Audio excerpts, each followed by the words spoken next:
Today we are doing the top 10 college football quarterbacks for this coming year. I'm so excited to finally do this. And if you didn't already, click that like button, subscribe. I got a lot more content and I'm doing it at a rapid pace.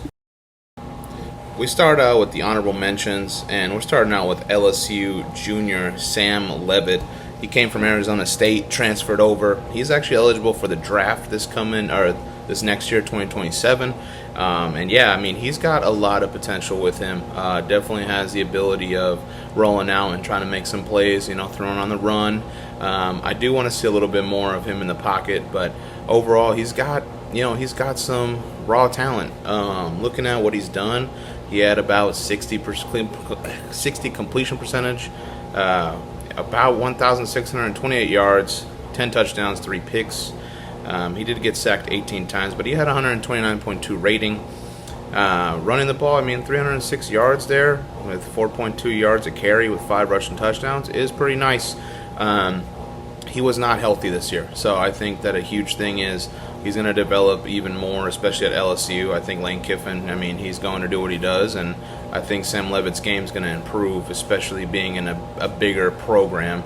Don't disrespect Arizona State. That's my alma mater, right? But when looking at football, LSU is on the huge spectrum of, a godlike S tier, right? So, they develop people, they develop NFL talent, they play in the SEC. So, overall, though, Sam Leavitt, I'm expecting some great things out of him and a lot better numbers, especially with his transfer. Next up, we do have the transfer from Kennesaw State to Syracuse, the junior Amari Odom. And when looking at Amari Odom, he played, not extreme top tier talent, but when you're looking at games like he played against Indiana and whatnot, he definitely showcased some talent.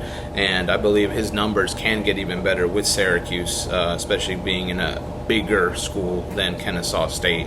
Overall, about 65 completion percentage, about 2,600 passing yards, 19 touchdowns, 8 interceptions. Obviously, you want to go up on that. He's able to have rushing touchdowns, 7 of them actually. So he has ability of being a dual threat, and he's not scared to go outside the pocket. He's also not scared to throw that. So overall, Amari Odom is a guy that you should be looking at this college football season. I'm not saying he's a top 10 guy, and I'm not saying that he's going to be an extremely high pick, but transfers are transfers, and they can get even better with the new format that's happened these past few years.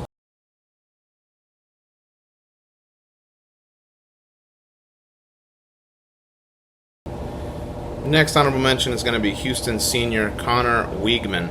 Yeah, Connor Weigman played for Houston. I believe he's played for Houston his whole career, hasn't transferred, so good on him. The loyalty is there at times in this sport now. But Connor Weigman, you're not looking at too much flash, he's got the ability to run. When he does need to make some plays, he will. Again, 65 completion percentage, it's all right. About under 3,000 yards. I think the 25 touchdowns is nice, as well as the 147.1 rating. But the impressive thing is he's able to run 700 yards and 11 touchdowns, so he's able to create something. Again, he's not going to be a top 10 quarterback in college football this year, by all means. Hey, anything can happen, but I do believe that he's got some potential, and I think if he can get his numbers to go up a bit, I could see him being like a 5th, 6th round guy. I do believe that. I believe he can get a roster spot as a backup for now. I think he's got talent. Next up, I think it could be criminal, but I want to see if he does it his sophomore year. Notre Dame sophomore CJ Carr. Yes, he is the Heisman favorite right now. I need to see him in action once again. Not saying that his talent is unnoticed. This man is amazing. He is a great pocket passer. He definitely dimes it up every single Saturday. So looking at CJ Carr, 66 completion percentage, 2741 passing yards. He's able to have 24 touchdowns, only 6 picks. So that's a great touchdown interception ratio. His offensive line definitely protected him. He only got sacked 12 times, and he had 168.1 rating. No, he does not run the football that much, but he is a lethal passer. So overall, I get the pressure's on, and so with that pressure, you got to step up. So I want to see if Carr will step up, and can he win a Heisman? That would be sensational for him. Overall, though, he's still in college football for a minute. He's probably going to be the best quarterback next year when I make this list. Next up is going to be UTSA senior Owen McCown. I'm not sure if he's related to the McCown family, but man, they keep producing some QBs in college football and a little bit in the NFL. But when looking at Owen McCown, I mean, yeah, he's a senior. He's staying at UTSA. I'm a little surprised. I thought that maybe he would go to a transfer portal or someone would pick him up. I believe that he will probably go to the draft. I believe that he'll be like a 5th, 6th rounder. But when looking at him, I mean, 67.6 completion percentage, not bad. Almost 3,000 passing yards, 30 touchdowns, 7 INTs, and a 149.7 rating. It's nothing unique about him in general in terms of, he's a dual threat or whatnot. I think he's a pretty good passer. Again, he's had to play against talent that maybe not be top tier in college football. So overall, it just depends on what's going to happen with him. I do believe he'll go to the league because he's had some pretty good years. But again, not really top tier talent mixed with I just think that's going to affect his draft stock. Next up, we got Brendan Sorsby. I didn't know where to put him. First of all, he's still in college football technically. Technically not. He is obviously suspended for the year for gambling, and I know that is, that's a very touchy subject on what the opinions around that is for, viewers. And you guys let me know, what do you think? Do you think it's ridiculous? Do you think that, he did it, it's his actions he needs to have consequence for? I don't know. It's very touchy and something I don't want to really get into the debate on that, but I definitely enjoy watching him play. I think he's a special talent. I think he's going to go into the draft, supplemental draft, I believe, and I think he's going to be great. I really think, talent-wise, I think he's like a second. He's like a second-round guy. I think he's a steal. Anyone that can get him. If that his worst thing is gambling, and he doesn't do anything outrageously dumb this year, I do believe he is a second-round QB, even late first round if they really need one. I think he can really be a starter in the NFL. And so overall, he's got the numbers. He's passed for about over 3,000 yards. He's had about 27 touchdowns. So overall, Brendan Sorsby, watch out for him in the draft. Next up, we got UW Jr., Damon Williams, and he's had such a crazy, strange offseason. I believe that he got a NIL deal from, I believe, LSU, It was a big-name school, but he was supposed to leave, and he told UW, I'm good, no worries, but I'm not taking the NIL deal, whatnot. And then, guess what? He comes back. So he's going to have a weird transition back to UW, but his talent is not. I mean, almost 70 completion percentage, over 3,000 yards, 25 touchdowns, 8 picks. He got sacked 31 times. That offensive line needs to protect this man for sure. He had a 161 rating. He also was able to have 611 yards rushing with 6 touchdowns. So I think he's a pretty phenomenal talent. I think he's going to transition from that scandalous thing as well as not having Denzel Boston. So we'll see how it goes. But Damon Williams, watch out. Next is going to be C.J. Bailey, the NC State junior quarterback. And, C.J. Bailey is raw. He's got raw talent. He's got like that Taylon Green in terms of the height. And he just needs to really continue to craft his, put it together and become really just lethal. And I think he can. I think, he started freshman year. He kind of just, came out of the gates and, he's definitely getting better with every season. You look at the numbers there. I mean, the 25 touchdowns and 9 picks is nice. Over the 3,000 passing yards, 150.7 rating is nice. He can run. I definitely believe that he definitely was more of a passing quarterback this year round, and I expect him to kind of mix it up a bit this year and really just come tap into his true potential. So C.J. Bailey is a guy that to definitely look forward to watching.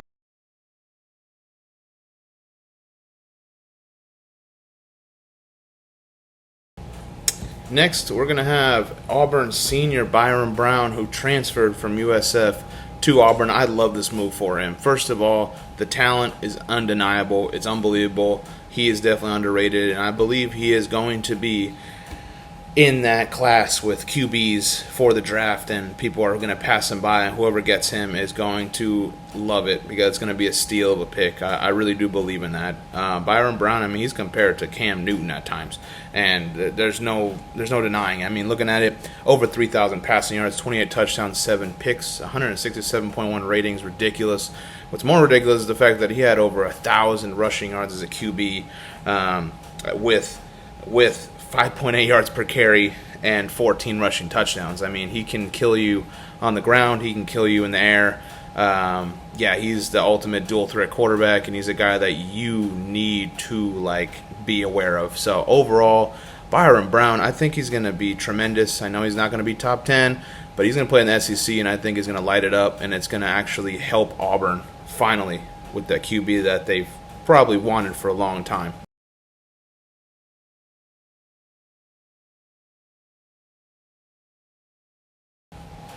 Next up is going to be SMU senior Kevin Jennings. And yeah, Kevin Jennings, for his whole career, he has been very underrated, and people really haven't talked much about Kevin Jennings. And they should. I mean, SMU has a pretty talented offense when because he's been there. But they've had some talented pieces, running backs and receivers and whatnot. So when looking at Kevin Jennings, I mean, 66 completion percentage, 3,641 passing yards, 26 touchdowns, 13 interceptions with 146 rating. He is not going to kill you on the ground. He will throw some really bad throws that I believe was too tight in the window for him to throw. So it's definitely cost him. But Kevin Jennings, I think he could be a pretty good 3rd, 4th round pick in this upcoming draft. I believe he's got some arm talent. So overall, Kevin Jennings, definitely, watch him this year. Next up is going to be USC junior Jaden Mayava, and I really, really enjoy Jaden Mayava. I think he's got a lot of potential to being a, top 1 or 2 or 1st, 2nd round pick. I think that he should stay in college one more year unless he just explodes this year even more. But looking at him, they've had explosive teams. Jacoby Lane and Mekhi Lemon are gone. So him and King Miller, what is he going to do with these new weapons that he's got? Is he going to, regress? Is he going to continue progressing? Overall, stat-wise, 65.8 completion percentage, 3,711 yards, 24 touchdowns, 10 picks, 157.8 rating with 6 rushing touchdowns. So overall, I think he's got the ability of still bringing it, and we'll see what he does this year. The last honorable mention that I got, but certainly not the least, Oklahoma State sophomore Drew Mestemaker, and he came from North Texas, transferred over to Oklahoma State because the North Texas coach went over there, and this Oklahoma State team is definitely going to be a little more firepower. They've been struggling for a while now, so I think this could be a turnaround. Drew Mestemaker, 68.9 completion percentage, 4,379 passing yards. He had the most in college football, 34 touchdowns, 9 picks, 168.7 rating. He is not really a runner. He is just a pocket passer. He definitely can dime any defense there, and I know that he played in, I believe, the American Conference, so he's going over to the Big 12. I think he'll be just fine. He's got his coach. He's got the familiarity of some of the players that also transferred with him. So Drew Mestemaker will be fine, and this guy is going to be a very high draft pick in the draft. Absolutely, I believe he's a starting quarterback in the league just by showing me this. But again, he needs to show it in the Big 12 now. Cracking the top 10, number 10 is going to be South Carolina junior Lenoris Sellers. And Lenoris Sellers, this man was hyped up as a number one overall draft pick last year. And a lot of people was like, wow, he was not that. A big part is that he just did not have anyone blocking for this man, so he was running for dear life. When looking at it, 60.8 completion percentage, 2,437 yards in there. He had 13 touchdowns, 8 picks. It wasn't a lot. It wasn't a lot of numbers. 139.8 rating. He had about 270 rushing yards and 5 touchdowns. So the thing is, he got sacked 42 times. That is unacceptable for a guy that definitely has NFL talent and can have NFL talent, and will be in the draft, absolutely. So Lenore Sellers, I think people are dogging on him too much when they really should be looking at the full picture. This man had no help, and I mean, good for him. He's staying in South Carolina. He wants to be loyal. Hopefully, it doesn't deter his stock because he's not getting any help, though. Coming at 9, we got Utah senior Devin Dampier.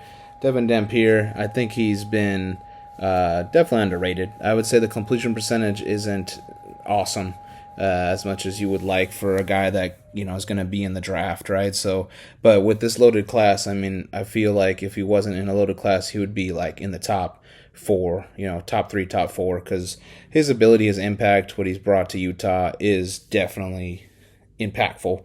And the numbers speak as it. I mean, 2,490 yards, 24 touchdowns, only 5 picks, 146.8 rating. He did rush 146 times, 835 yards, and 10 rushing touchdowns. He's a smaller guy. His stature is, I believe, he's like 5'11", so I think that might be a little bit of a reach, especially in today's NFL. But I mean, we've seen the stories about under, like quarterbacks, the height level is not the requirement, but they became all pros and stuff. So Devin Dampier, I think, is going to be just fine. I really do like this guy, and I think y'all should watch him. I think he's entertaining. Number 8 is going to be Noah Fifita, the senior from Arizona. I think this guy is super underrated. I think when looking at him, he plays in the Big 12, which, again, he has proven it day in and day out that he can compete, because he's got to compete with some of the best teams in that conference. And he put up a great stats.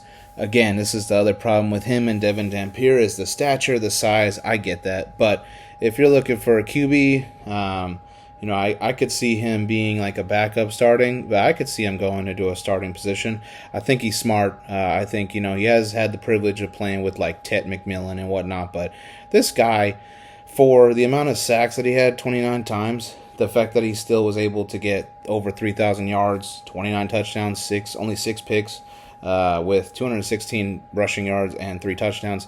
He's a winner, and he will do anything he can do to make sure that U of A does win at the end of the day. So overall, Fifita, I think he's a winner, and I think he's going to be pretty good in the league. So watch out for him and his draft stock. And definitely, obviously, he can surprise a lot of people in the combine. So at number 7, it's going to be Georgia senior Gunnar Stockton.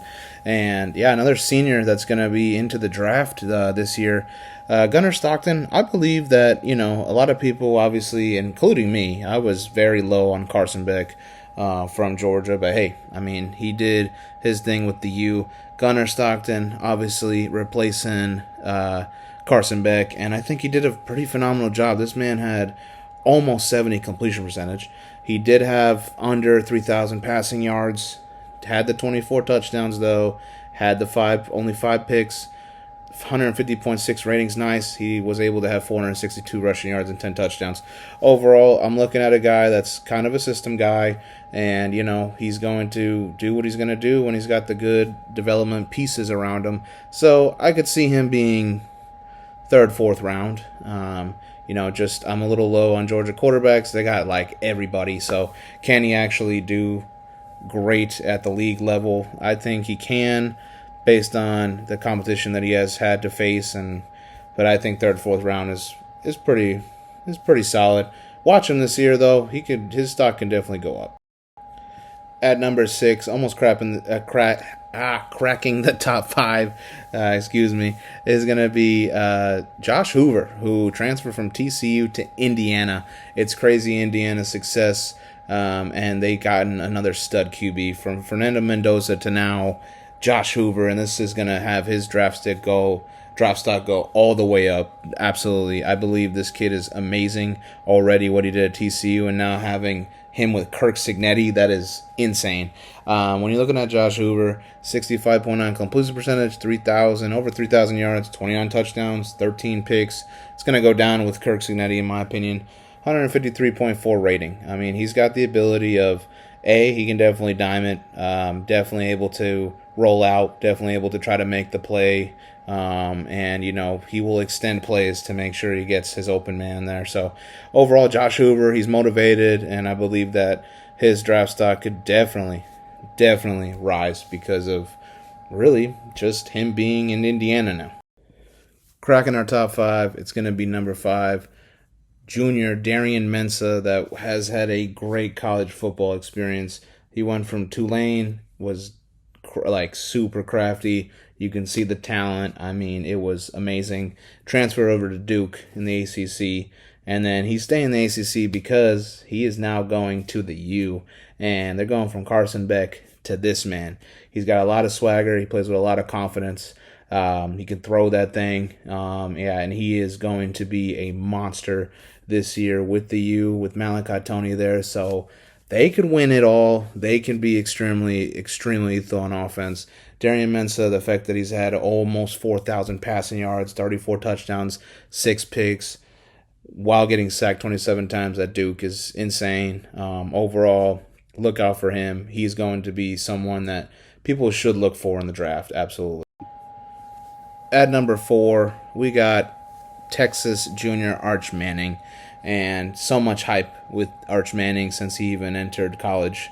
Obviously had to be a backup to Quinn Ewers, and he got that position this year, and honestly, he did really well. But the hype is he's a Manning, so he's going to have the hype. I think he's the 4th best quarterback coming into college football right now. I believe there's 3 better than him right now, but Arch Manning, 61.4 completion percentage. He did have over 3,000 yards. He did have 26 touchdowns to 7 interceptions, 144.9 rating. Thing that's not Manning-like, 92 rushes, 527 yards, and 8 touchdowns on the ground. So 4 yards a carry. He's definitely been doing his thing on both the passing attack, the running attack, and I believe he's going to get even better. I do believe that he will be picked definitely in the first round, potentially probably the number 1 pick, but overall, I think that he needs to prove that on early because they have a very tough schedule, and again, he played pretty poorly in some of the games, so he needs to really showcase that and prove it, but he is a solid QB. He's going to be in the NFL, absolutely. He needs to get it together this year. At number 3, it's Trinidad Chambliss. The Ole Miss senior, he's going to be definitely high up in the first round for some team that's going to need a QB, which there are teams that are going to need QBs. He took over for Simmons and didn't look back. Almost got him to a national championship game. He was doing everything he can, and he's going to come back, and there is no Lane Kiffin, but it doesn't matter. They have some talent out here in Ole Miss, and I think he's going to be all right, especially with passing almost 4,000 yards, 22 touchdowns, only 3 picks, had 527 yards and 8 rushing touchdowns, 4 yards a carry. He's lethal. He's definitely getting better. I believe he's going to get even better, and watch out for him in college football, and watch out for him in the league, honestly. I think he's going to be phenomenal. At number 2, it's Julian Sand. This is no-brainer for me. What he was able to do as a freshman is insane, and he's in Ohio State, so he's going to even be better. Again, he's got the ability, like Gunnar Stockton, to have so much talent, and for him, the receiving core is always amazing in Ohio State. He's got Jeremiah Smith for 1 more year. He's got Ennis, so there are playmakers, but the fact that he had a 77 completion percentage, over 3,500 yards, 32 touchdowns, 8 picks, and 177.5 rating is ridiculous. So overall, look at him to go into the draft. I believe he is eligible this year. So, watch him be extremely high. I do expect Ohio State to still be competitive and definitely being there for the Big Ten title and even the national title, of course. Julian Sand is a monster.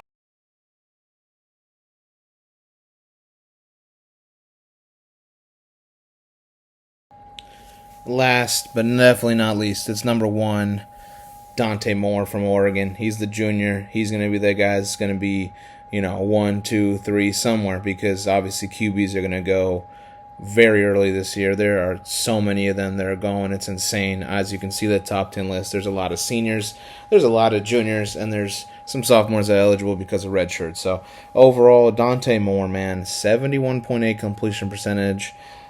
3,500 yards. He was able to have 30 touchdowns and 10 interceptions with 163.7 rating. Running the ball, he was all right, 156 yards, but he's a passer. He's definitely going to be one of those guys that you can kind of throw whatever you want at him.